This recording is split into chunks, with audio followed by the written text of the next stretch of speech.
Religar e Conhecimento e Religião está de volta. Hoje eu recebo o professor e cientista da educação, Sérgio Junqueira. Sérgio, como é que a gente trabalha na disciplina ensino religioso o tema conteúdos? Quais são os conteúdos do ensino religioso? Porque as pessoas comuns falam assim, não, como é que eu vou ensinar religião sem ensinar a minha religião? Como que é isso, né? Em torno das manifestações religiosas, né? Qual é o conteúdo? O que se pode ensinar em ensino religioso sem ensinar uma religião? Eu vou voltar ao que o padre Gruen, que foi o grande inicial que refletiu sobre o ensino religioso, sempre disse: qualquer tema pode ser trabalhado no ensino religioso. Vamos iniciando dos pequenos, das crianças de 6 a 10 anos, do primeiro ao quinto ano. Precisamos fazer uma alfabetização conceitual com eles. Assim como eu faço com a geografia, em que eu trabalho com eles os conceitos de espaço, território, paisagem. Eu preciso trabalhar com as crianças o que é esses ritos. Eu não vou trabalhar ritos, mas o que é ritos? Eu vou trabalhar o que é a figura de Deus, de deuses, os comportamentos. Na realidade, eu vou apresentar a essas crianças os elementos para que, ao estar na sociedade, ao ver as imagens, os templos, ele entender que aquele é um espaço, que aquele é um símbolo de uma comunidade e que eu preciso respeitar, eu não preciso crer. Quando eu pego um ônibus... Eu até posso crer, né? Eu até posso crer.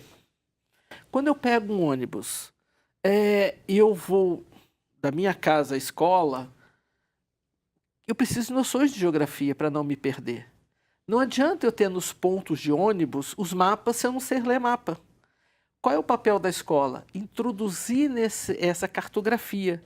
Assim como eu introduzo a cartografia, a questão do tempo, da memória na história, eu vou introduzir essas questões. Um exemplo. A gente fala tanto em Deus, deuses, santos, divindades, entidades. E até mesmo deuses têm entrado no vocabulário. Exatamente. As crianças têm nos jogos eletrônicos divindades, heróis, capetas, demônios. E está aí nas brincadeiras, nos jogos eletrônicos. Mas quem que vai introduzi-los a essas diferenças? Por que eu não posso começar a perguntar para elas o que elas acham que é Deus? Qual é a diferença de um Deus para uma divindade? Eu posso começar com o trabalho de Hércules, os 12 trabalhos de Hércules, para entender essa questão da mitologia, essa mitologia como é que se transforma na noção de Deus, um Deus único, um Deus plural, até chegar à Santíssima Trindade. Até chegar à Trindade, é a diferença entre santos e as entidades de determinadas comunidades. Deixa eu fazer uma pergunta meio assim, bem no estilo advogado-diabo. Sim. Né? Por que isso tem que ser feito na escola? Porque isso faz parte da sociedade. Porque eu vou encontrar estes fatos. Porque eu posso estar andando As crianças que moram no Rio de Janeiro, por exemplo, que vão passear no Alto da Tijuca, encontram as oferendas. E por que ela vai chutar isso? Eu preciso saber que isso faz parte de uma comunidade. Qual é o papel da escola? É entender o que está no cotidiano. Eu sempre gosto de trabalhar com as professoras. Se eu abrir a janela da minha sala, olhar para o cenário, eu vou ver prédios, eu vou ver ruas, eu vou ver painéis. Eu preciso saber ler este mundo. Neste mundo estão as oferendas, estão as cruzes, estão os grafites. Isso é o papel da escola. Então, essa alfabetização. Do 6º ao 9º ano, eu preciso aprofundar. Por que Cabral, as caravelas de Cabral chegaram com as cruzes? Por que celebrou uma missa logo no início da nossa descoberta? Até os dias atuais, o catolicismo declinando, os evangélicos crescendo, diversidade religiosa se impondo. Muito simples. A gente tem que lembrar que Portugal, o Império, Espanha e Portugal esteve sob o domínio árabe durante quase 800 anos. Quer dizer, ser católico naquele momento era não ser árabe, era não ser islâmico. Os portugueses que vieram nas naus entenderam aquela missa tanto quanto os índios. Por quê? Era em latim. Temos que lembrar que os marinheiros eram analfabetos, mas era importante marcar aquele momento do poder do rei.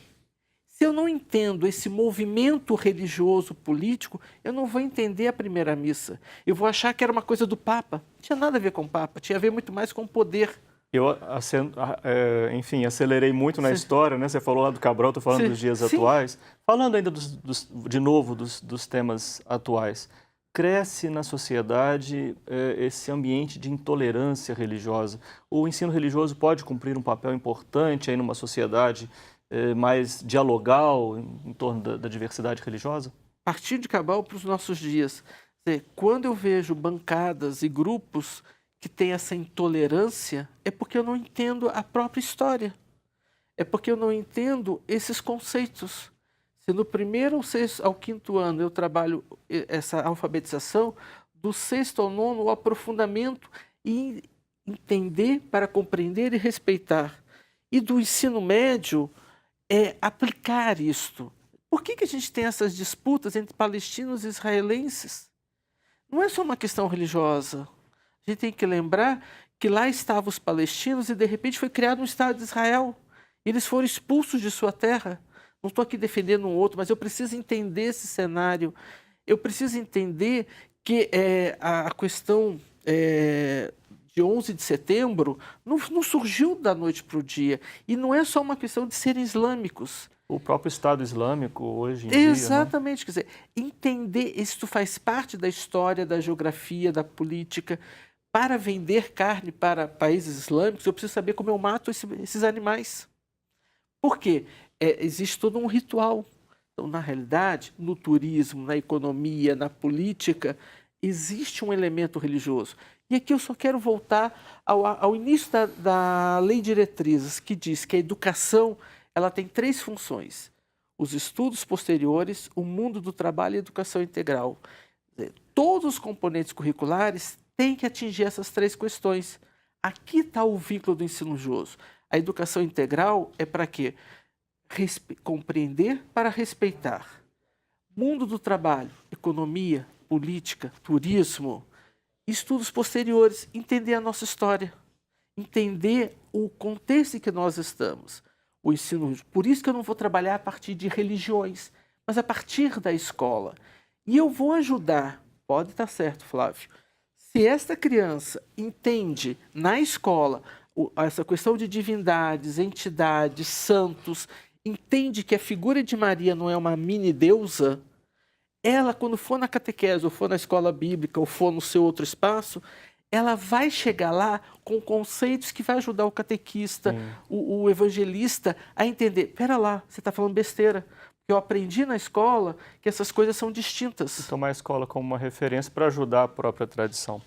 Ô Sérgio, você, enfim, tem uma liderança muito grande em todo o debate do ensino religioso no Brasil e você é líder do grupo de pesquisa,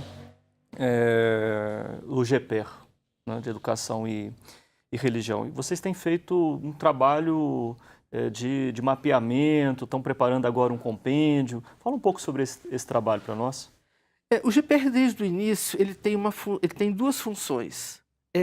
Criar subsídios para os pesquisadores, por isso a gente montou uma biblioteca online que tem a intenção de qualquer pesquisador no Brasil ter acesso às fontes. Nosso material é sempre aberto. Então, a gente montou a biblioteca online, que é a Biblioteca Wolfgang Grün, que é uma homenagem ao Padre Grün, que é o iniciador de tudo isto. A gente tem tentado criar fontes, organizado dossiês, organizado pesquisadores de diferentes regiões do Brasil para fazer essa discussão. E o outro são os professores. Então, a gente tem todo um trabalho em cima da questão do espaço sagrado, das narrativas, de material didático. Acabamos de fazer uma análise de 745 livros didáticos, desde o início do século XX até material de 2016, disponibilizando isso. Conseguimos estruturar uma coleção de material didático experimental.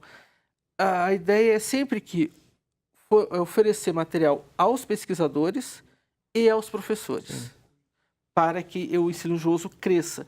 Se a gente for lembrar que até o ano 2000 não tinha nenhuma tese sobre ensino religioso, As primeiras teses do ensino religioso só começam no ano de 2000. Então, acho que a gente tem contribuído com essa questão. Sim. E aí eu fecho com 3 obras, que é o mapa da produção científica, o mapa do ensino religioso e agora o compêndio. 3 obras de referência que a gente espera contribuir para essa pesquisa. Sérgio, fico muito feliz receber você aqui hoje, Casa Nova do Religare, comemorando 12 anos do programa, nos 19 anos da TV Horizonte. Começa aí uma nova fase para o nosso programa. Fico feliz que tenha sido com você. Obrigado por você ter vindo aqui no Religare. Eu que agradeço e espero que essa discussão da questão da educação e religião, dentro da ciência da religião, daqui estamos em 2017. Esperamos que em 2027 estejamos muito mais consolidados e, de fato, ensino religioso e ciência da religião estejam muito mais próximos. Obrigado. Obrigado, Sérgio. O Religare de hoje fica por aqui. Um abraço muito cordial e até a próxima semana com o novo Religare Conhecimento e Religião.